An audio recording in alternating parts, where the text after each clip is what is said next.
오늘 리뷰할 영화는 앤디 위어 작가의 소설을 원작으로 한 프로젝트 헤일 메리입니다. 개봉하기 전부터 이건 무조건 아이맥스로 봐야 한다. 티켓 값이 절대 안 아깝다. 이런 말들이 워낙 많았잖아요. 그래서 저도 궁금한 마음에 아이맥스로 예매해서 봤는데 왜 다들 그렇게 입을 모아서 칭찬했는지 알겠더라고요. 지구 장면들은 그냥 우리가 평소에 보던 익숙한 화면 비율로 나오거든요. 그런데 우주에서 진행되는 모든 장면들은 화면 위아래가 쫙 열리면서 스크린을 가득 채우는데 이게 단순히 화면이 커졌다 이런 수준이 아니라 진짜 제가 우주 한복판에 덩그러니 던져진 것 같은 압도적인 체험을 하게 해줍니다. 우주를 그냥 눈으로 구경하는 게 아니라 그 공간에 빨려 들어가는 느낌이 들더라고요. 그래서 이 작품은 기왕이면 꼭 아이맥스로 보시는 것을 강력하게 추천드리고요. 쿠키 영상은 따로 없지만 엔딩 크레딧이 올라갈 때 광활한 우주 이미지들이 아이맥스 비율로 펼쳐지니까 끝까지 앉아 계시는 것도 추천드립니다.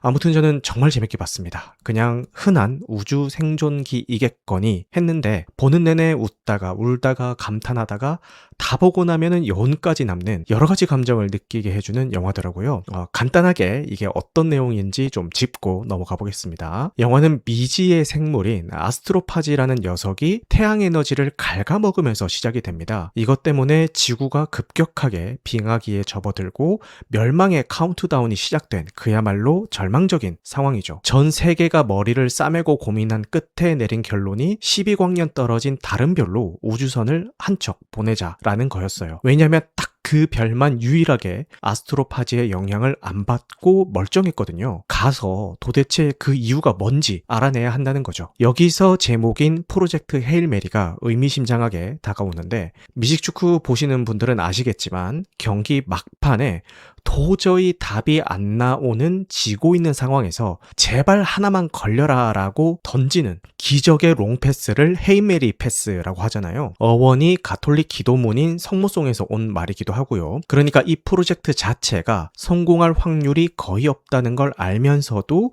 인류 입장에서는 달리 방법이 없으니 목숨을 걸고 던져보는 마지막 승부인 겁니다. 그런데 여기서 원작자의 말장난이 좀 숨어 있는데 성모송 원문이 은총이 가득하신 마리아님으로 시작하는데 영어로 Full of Grace잖아요. 우주선 이름이 메리이고 그 안에 탄 주인공 이름이 그레이스입니다. 은총으로 가득한 마리아에게 드리는 간절한 기도이기도 하면서 그레이스를 태운 헤일 메리호의 처절한 마지막 도박이라는 중의적인 의미가 있더라고요. 이 거대한 우주선 안에서 눈을 뜬 그레이스는 진짜 막막함 그 자체입니다. 같이 탄 동료들은 이미 다 죽어 있고 본인은 자기 이름조차 생각이 안 나는 기억상실증 상태거든요. 이 주인공 그레이스 역을 라이언 고슬링 배우가 맡았는데 연기가 진짜 미쳤습니다. 그레이스라는 인물은 과학 선생님이에요. 처음부터 인류를 구하겠다고 나선 숭고한 영웅 이런 게 아닙니다. 오히려 자기는 죽는 게 너무 무서워서 안 가겠다고 끝까지 버티다가 결국 강제로 우주로 떠밀려온 지극히 평범하고 연약한 인간이거든요. 영화 구조상 고슬링은 혼자서 그게 대부분을 끌고 가야 해요. 텅 빈 우주선이라는 한정된 공간 안에서 두려움, 허탈함,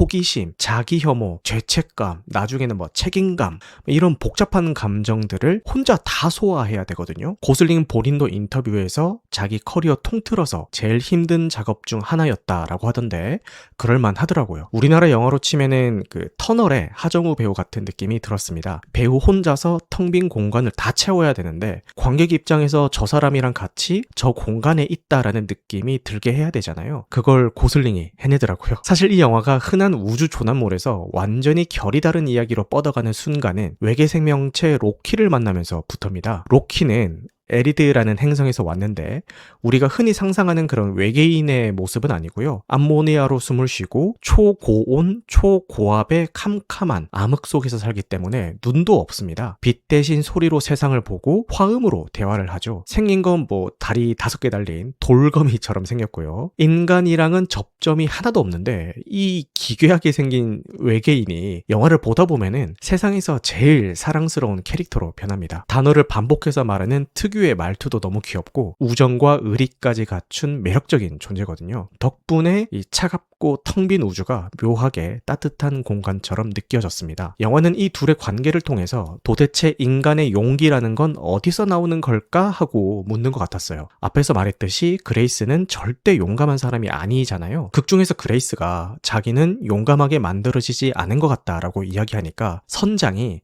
그냥 용감해질 이유가 필요한 거다라는 뉘앙스로 이야기하는 장면이 나오거든요. 그 이유가 생긴 게 바로 로키를 만나고 나서부터입니다. 지구에 있을 때 그레이스는 진짜 마음을 터놓고 지낸 사람이 없었던 것 같아요. 그런데 저 멀리 우주 한복판에서 언어도 다르고 종도 완전히 다른 로키랑 농담도 하고 같이 위기도 헤쳐나가면서 처음으로 연결이라는 걸 경험하게 되죠. 그레이스의 변화를 단계별로 보자면은 초반에는 그냥 버티기만 하다가 달리 방법이 없으니까 중반에는 로키와 이제 협력을 하기 시작하고 후반에는 로키와의 관계로 인한 선택들을 하기 시작하죠. 진짜 용기는 그 마지막 단계에서 나오는 겁니다. 결국 그레이스가 자신의 한계를 넘어서는 위대한 용기를 낼 수 있었던 것은 인류를 구해야 한다라는 거창한 사명감 때문이 아니라 내 친구 로키가 무사하길 바라는 진심 어린 마음 때문이었잖아요. 용기는 타고나는 기질이 아니라 지키고 싶은 존재가 생겼을 때 비로소 발동하는 감정이라는 것을 영화가 정말 감동적으로 보여주더라고요. 제가 이 영화에서 정말 감탄했던 연출은 두 캐릭터 사이에 존재하는 물리적인 한계를 다루는 방식이었습니다. 둘은 서로의 대기 환경에 노출되면 안 되니까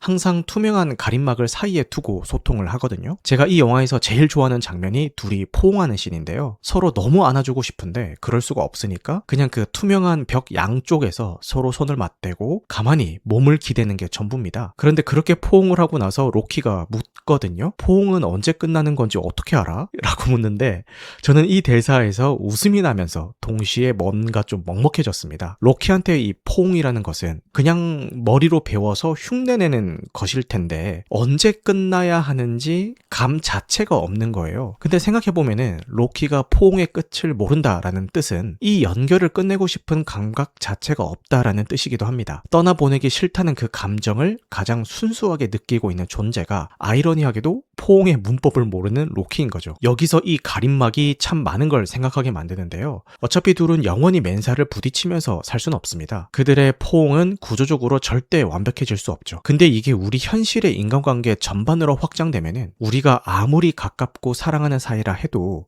그 사람의 내면을 100% 온전히 알 수는 없잖아요. 완전한 접촉이라는 건 애초에 없는 거죠. 우리는 다 각자의 언어, 각자의 상처와 감정이라는 보이지 않는 가림막을 사이에 두고 살아가는 거니까요. 서로가 잠든 곁을 지켜주는 에리드 행성의 풍습도 마찬가지입니다. 잠을 잔다는 가장 무방비하고 취약한 상태를 미지의 외계인에게 온전히 내어주는 그 신뢰의 행위가 두 캐릭터를 따뜻하게 치유해 주더라고요. 결국 영화가 이 두 설정을 통해서 하고 싶은 말은 두 존재가 서로의 언어를 완벽하게 이해하지 못해도 그 언어 뒤에 있는 감정만큼은 어떻게든 번역이 된다라는 겁니다. 아마 보시면서 마션과 비교하시는 분들이 꽤 많으실 텐데요. 당연하죠. 원작자도 똑같고 각본가도 같으니까요. 우주 한가운데 갇힌 과학자가 본인의 지식과 특유의 유머 감각으로 돌파한다라는 그 큰 틀 자체도 굉장히 비슷합니다. 그런데 가만히 들여다보면은 두 영화가 묻는 질문은 다릅니다. 마션의 주인공은 처음부터 멘탈이 단단한 사람이에요. 자기가 왜 화성에 남게 됐는지, 무슨 임무를 가지고 있는지 다 아는 상태고 지구랑 통신하면서 응원도 받잖아요. 그래서 관객은 그를 보며 와 대단하다 라면서 응원하게 되죠. 반면에 그레이스는 훨씬 더 불안해하고 자기 확신도 약한 인물입니다. 그래서 관객은 그레이스를 보면서 대단하다 보다는 저 사람도 무섭겠지라는 것을 먼저 느끼게 되거든요.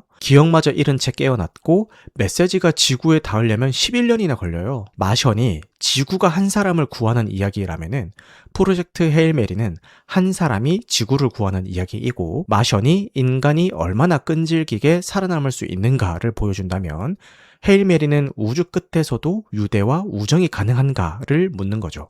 영화의 가장 핵심적인 질문은 결말부에서 터지는데요. 그레이스는 선택의 기로에 서게 됩니다. 지구로 돌아갈 것인가 아니면 방향을 틀어서 로키를 구하러 갈 것인가. 이 두 가지는 절대 양립할 수 없습니다. 전자는 수십억 명의 인류를 위한 선택이고 후자는 외계인 친구 한 명을 구하는 선택이죠. 진짜 아무도 보는 사람 없는 그 우주 한복판에서 강요하는 사람도 없고 감시하는 카메라도 없는 그곳에서 그레이스 그레이스는 태어나서 처음으로 완전히 자유롭게 본인만의 선택을 합니다. 그리고 그는 주저없이 로키를 선택하죠. 이 선택이 진짜라고 느껴지는 것은 영웅적인 사명감에서 비롯된 게 아니라 순수한 우정에서 비롯됐기 때문입니다. 결국 이 영화가 말하는 것은 살아있다는 것의 의미가 거창한 임무를 완성하는 순간에 있는 게 아니라는 거예요. 혼자일 때의 그레이스는 버티는 존재에 가깝지만 로키와 함께 있을 때의 그는 살아있는 존재로 바뀌거든요. 생존은 혼자서도 가능하지만 삶은 혼자서는 완성되지 않는다라는 거죠. 그리고 영화의 마지막에서 그레이스는 에리드 행성에서 에리디언 아이들에게 과학을 가르치잖아요. 인류를 구한 사람의 삶이 다시 교실로 돌아가는 것으로 마무리된다라는 게 이 영화의 가장 겸손하고 따뜻한 마무리라는 생각이 들었습니다. 거창한 임무를 완수하는 순간이 아니라 다음 세대에게 무언가를 전달하는 일상적인 행위 안에서 삶의 의미가 있다라는 거잖아요. 물론 아쉬운 점이 없는 건 아닙니다. 러닝타임이 2시간 36분이나 되다 보니까 솔직히 중간에 좀 길게 느껴지는 구간들이 있고요. 중반부쯤에 서사가 조금 늘어지는 느낌도 있고 특히 결말부로 갈수록 이제 끝날 때가 된 것 같은데 대체 어떻게 끝내려고 아직도 이러고 있지 싶을 정도로 호흡이 좀 길게 끌고 가거든요. 엔딩이 여러 겹으로 덧대어진 것처럼 느껴진다라는 이야기도 있던데 어느 정도 공감은 갑니다. 그런데 또 다르게 생각을 해보면은 이 긴 호흡 덕분에 주인공의 감정 변화나 이 로키와의 관계가 차곡차곡 축적되면서 후반부가 설득력을 얻는 것 같기도 하거든요. 이 영화가 관객에게 전달하고 싶었던 그 거대한 감정에 도달하기 위해서 치러야 했던 어쩔 수 없는 비용 같기도 하더라고요. 그래도 이런 자잘한 단점들쯤은 그냥 덮어버리고도 남을 만큼 너무나 가슴 벅찬 연대와 우정을 경험하게 해주는 훌륭한 작품이었습니다. 우주 배경의 SF 영화 좋아하시는 분들이라면은 무조건 만족하실 거고요. 특히 요즘 들어 왠지 모르게 좀 외롭다, 나 혼자 덩그러니 남겨진 것 같다, 이런 느낌이 드는 분들이라면은 저 아득한 우주의 끝에서도 누군가와 맞닿을 수 있다라는 이 이야기가 정말 큰 위로가 될 거라고 확신합니다. 정말 오랜만에 과학의 차가움을 우정이라는 따뜻한 온기로 그려낸 멋진 영화를 만나서 리뷰하는 내내 저도 기분이 참 좋네요. 살아있다라는 것은 결국 누군가와 어떻게든 연결되어 있다라는 것이고 그 작지만 소중한 연결을 지키기 위해 기꺼이 내 삶의 방향을 틀어버릴 수 있는 마음, 그걸 전해준 영화 프로젝트 헤일 메리였습니다. 여러분은 어떻게 보셨는지 궁금합니다. 댓글로 자유롭게 남겨주시면 저도 읽어보면서 많이 배우도록 하겠습니다.